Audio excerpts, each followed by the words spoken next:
Министерството за земјоделие нуди нови 10 милиони денари за општините. Со овие пари треба да се подобри пристапот до нивите, односно да се изгради соодветна патна инфраструктура.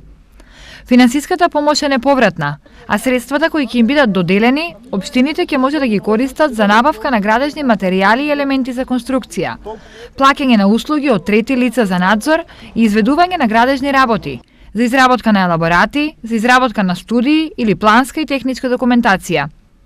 На општините ќе им бидат исплатени сите средства кои ги финансирале, но само доколку претходно достават соодветни проекти и истите им се одобрат од Агенцијата за финансиска подршка во земјоделството и руралниот развој. Секоја општина има право да поднесе најмногу 3 барања. Минатата година пари од Агенцијата за оваа намена добија 10 општини, од кои 2 од источниот регион – Зрновци и Кочани. Во Зрновци беа асфалтирани околу 2,5 километри полски патишта, и тоа од местото викано Зрновски гумења до така наречена раскрсница, односно патот за Виница, патот наречен Бавареа Веда и полскиот пат во село Видовиште, и тоа од Видовишки гумења до така наречено Друмот. За оваа намена општината од Агенцијата обезбеди 1,2 милиони денари.